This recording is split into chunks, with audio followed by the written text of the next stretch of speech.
समस्त NIS daily degree धारकों का स्वागत है आपके अपनी यूट्यूब चैनल के टीचिंग पॉइंट में। साथियों, बात करेंगे एनआईएस डीएलएड वैधता को लेकर के मेघालय हाई कोर्ट केस की जो है अपडेट इस वीडियो के माध्यम से आपको अवगत कराएंगे। जानेंगे पिछली सुनवाई कब हुई थी, क्या आर्डर में मेंशन हो रहा है, क्या पूरा मैटर है। इस वीडियो के माध्यम से सारी चीज़ें आप तक पहुँचाने का पूरा प्रयास करेंगे। आप सभी साथियों से निवेदन करेंगे सभी साथियों तक शेयर करके चैनल को जरूर सब्सक्राइब करें, जिससे ऐसी ही महत्वपूर्ण जानकारियाँ आपको आसानी से प्राप्त होती रहें। साथियों, जो आपका केस है WPC नंबर 405/2023। साथियों, इसके अगर आर्डर की बात करें तो 20/12/2023 यानी 20 दिसंबर 2023 के आदेश से हम इस मैटर को क्लियर करने का प्रयास करेंगे कि आखिर ये केस किस उद्देश्य से किया गया है। तो साथियों, यहाँ पर आप देखेंगे तो याचिकाकर्ता के वकीलों का नाम मेंशन किया गया है। आगे साथियों, यहाँ पर अगर हम बात करें, लिखा गया है कि जो आपके उत्तरदाताओं को जो है नोटिस स्पष्ट तौर पर इशू किया गया है, जारी किया गया। आगे साथियों, इस केस के बारे में स्पष्ट किया गया कि तत्काल रिट याचिका में बताए गए तथ्य यह है कि जिन उम्मीदवारों को प्रतिवादी संख्या 7 से 19 के रूप में सूचीबद्ध किया गया है वो चयन प्रक्रिया को जारी रखने के लिए अयोग्य है, जिसे दिनांक 30/10/2023 के विज्ञापन द्वारा विज्ञापित किया गया है। यानी बात की जा रही है कि जो भर्ती प्रक्रिया है उसमें 30/12/2023 को जो विज्ञापन आया है उसमें जो ये प्रतिवादी यानी रिस्पोंडेंट बनाए गए हैं 7 से 19 तक, ये जो चयन प्रक्रिया जारी रखने के लिए अयोग्य हैं। ये कहीं ना कहीं बात की गई है क्योंकि उनके पास NCTE मानदंडों द्वारा निर्धारित अपेक्षित योग्यता नहीं है। यानी बात कर लें तो ये याचिका जो है एनआईएस डीएलएड के अपोजिट में डाली गई थी और मांग की गई थी, उनको रिस्पोंडेंट बनाते हुए मांग की गई थी कि जो 30/10/2023 को विज्ञापन आया है उसके लिए वो अयोग्य हैं। आगे साथियों, इसमें लिखा गया है डीएलएड जो 2 वर्षीय डिप्लोमा पाठ्यक्रम पूरा करने की योग्यता की बात की गई है,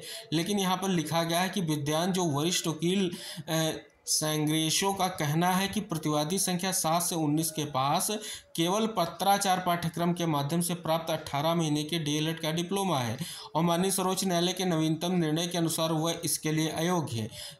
चयन इसलिए यह प्रार्थना करते हैं कि एक उचित आदेश पारित किया जाए जिसे निर्देश दिया जाए कि उम्मीदवारों व अन्य समान स्थिति वाले उम्मीदवारों के चयन के लिए विचार नहीं किया जाए। यानी स्पष्ट रूप से यहाँ पर जो है एनआईएस डीएलएड के अपोजिट में ये याचिका थी और इसमें जो है उनको रिस्पोंडेंट बनाते हुए कहा गया था कि सुप्रीम कोर्ट का जो 28/11 का जजमेंट आया है उसको बिहाफ बनाते हुए जो ये 30/10/2023 का विज्ञापन है भर्ती का, इसमें से एनआईएस डीएलएड को मौका ना दिया जाए, अयोग्य है, ऐसी बात यहाँ पर इस याचिका में की गई है। तो आप देख रहे हैं कि स्पष्ट हो रहा है। अब साथियों, यहाँ पर लिखा गया है, आगे क्या लिखा गया है कि AAG ने कहा कि श्री END चुल्लई का कहना है कि चयन प्रक्रिया पहले से ही चल रही है, इस स्तर पर किसी अंतरिम आदेश की आवश्यकता नहीं है। यानी कि जो AAG ने कहा है कि यहाँ पर जो चयन प्रक्रिया जो आदेश से पहले से चल रही है, तो यहाँ पर कोई अंतरिम आदेश की आवश्यकता नहीं है। तो यहाँ पर जो साथियों स्पष्ट तौर पर क्या यहाँ पर ऊपर मांग की गई थी कि एक आदेश पारित किया जाए कि जो है एनआईएस डीएलएड को यहाँ पर जो इस भर्ती में मौका ना दिया जाए। लेकिन यहाँ पर देख रहे हैं कि AAG ने ये कह दिया कि ये चयन प्रक्रिया जो है कोर्ट के आदेश से पहले से चल रही है या जो मैटर डिसाइड हुआ उससे पहले से चल रही है, तो यहाँ पर कोई अंतरिम आदेश की आवश्यकता नहीं है, ऐसा यहाँ पर स्पष्ट किया गया। आगे लिखा गया है, पक्षों के वकील को सुनने पर इस स्तर पर किसी अंतरिम आदेश की आवश्यकता नहीं है। उत्तरदाताओं को अपना हलफनामा दाखिल करने के लिए 12 फरवरी 2024 को जो केस को फिर से जो है यहाँ पर सूचीबद्ध किया गया। तो आपको स्पष्ट हो रहा होगा ये याचिका क्या थी, कौन सा भर्ती विज्ञापन था, ये यहाँ पर जो है इस आदेश से आपको स्पष्ट हो रहा है। अब साथियों, बात करते हैं कि 12 फरवरी की जब सुनवाई हुई तो वहाँ पर क्या निष्कर्ष निकला। अब यहाँ पर साथियों आप देखेंगे 12 फरवरी का ये आदेश है, ये सुनवाई होकर के क्या आदेश निकल कर आया। आप देख रहे हैं कि पिटिशनर की तरफ से जो एडवोकेट है उनकी बात की गई है और रिस्पोंडेंट की तरफ से जो एडवोकेट पैनल है उनकी बात की गई है।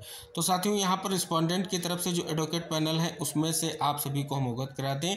यहाँ पर आपको दिख जाएगा रिस्पोंडेंट जो आपके 11 से 14 हैं उनकी तरफ से SA शेख जो है एडवोकेट रहे हैं और इसके अलावा ER चिन्ह जो है आपके 1 से 5 तक रहे हैं और ये और एडवोकेट यहाँ पर आपको दिख जाएगा मिस्टर A कुमार AG जो है रहे हैं। तो अब साथियों यहाँ पर बात कर लें तो इसमें जो है NIST DLED को प्रतिवादी बनाया गया और अन्य जो भी स्टेट वगैरह उसको प्रतिवादी यहाँ पर बनाया गया इस याचिका में। अब यहाँ पर साथियों क्या निकल कर आ रहा है कि जो SS शेख हैं वो जो है लिखा गया है कि 11 से 14 जो आपका रिस्पोंडेंट प्रतिवादी हैं उनकी तरफ से उपस्थित हुए। अब साथियों यहाँ पर बात कर लें जो आपके learned advocate journal of respondent 1 से 5 के तरफ से जो उपस्थित उन्होंने कितने 2 सप्ताह का जो है टाइम मांगा था फाइल जो है काउंटर एफिडेविट फाइल करने को लेकर के, और प्रेयर को अलाउड किया गया और उसके बाद निष्कर्ष ये निकला कि इसकी सुनवाई जो होगी 28 फरवरी 2024 को होगी।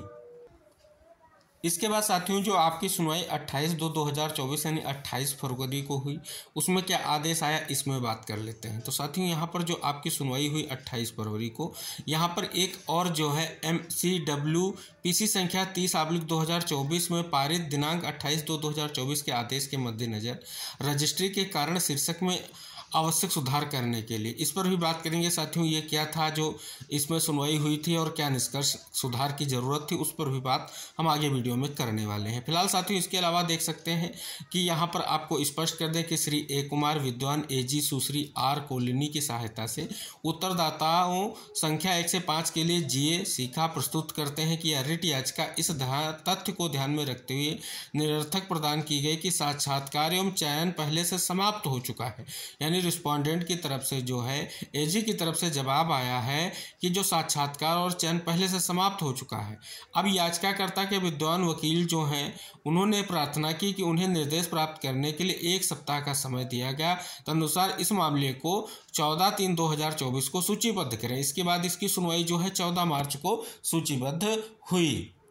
अब साथियों आप सभी के सामने जो 14 मार्च की सुनवाई हुई उसका आदेश है। अगर आपको यहाँ पर हम इंगित कराएं क्या लिखा गया है कि दिनांक 28/2/2024 के आदेश के अनुसार श्री HL साइंग्रिसो विद्वान वरिष्ठ वकील सुश्री E वानियांग की सहायता से याचिकाकर्ता के विद्वान वकील ने कहा कि निर्देश प्राप्त कर लिए गए हैं और चयन परिणाम के अधीन होगा। क्या लिखा गया है?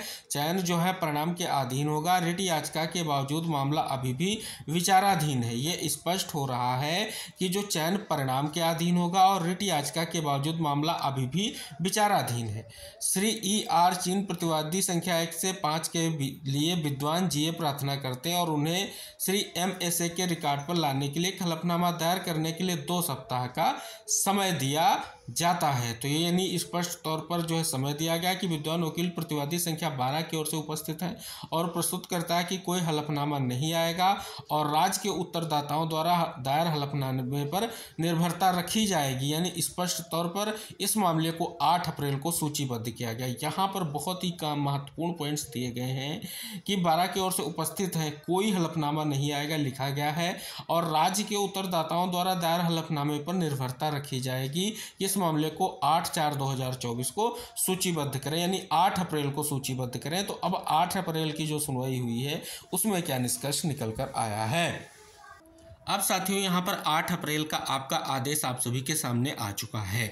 अब साथियों यहाँ पर अगर आप देखेंगे तो स्पष्ट हो रहा है कि श्री HL साइंग्रेसो विद्वान वरिष्ठ वकील सुश्री P विश्वकर्मा की सहायता से याचिकाकर्ता की ओर से उपस्थित विद्वान वकील प्रार्थना करते हैं और उन्हें प्रतिवादी संख्या 15 से 19 पर नए कदम उठाने की अनुमति दी जाती है। ये स्पष्ट किया गया है क्योंकि उन्होंने अभी तक जैसे हलफनामा या एफिडेविट फाइल नहीं किया है, ऐसी कहीं ना कहीं स्थिति, इसलिए अनुमति दी जाती है। आगे लिखा गया है जैसा कि विद्वान AG ने प्रार्थना की हलफनामा दाखिल करने के लिए अतिरिक्त 2 सप्ताह का समय दिया जाता है और इस केस को अब 30/4/2024 को सूचीबद्ध करें। यानी एक बार फिर से जो है AG यानी एडिशनल जर्नल जो सरकार की तरफ से अपीयर हुए उनको 2 सप्ताह का समय और दे दिया गया है काउंटर एफिडेविट फाइल करने को लेकर के। तो पूरे की पूरी स्थिति आपको क्लियर हो गई होगी कि ये क्या मैटर था और क्या स्थितियां थी। प्रतिवादी के रूप में यानी रिस्पोंडेंट में आपका जो है स्टेट के साथ साथ जो भी आपकी अथॉरिटीज़ हैं जिन्होंने भर्ती को कंप्लीट किया है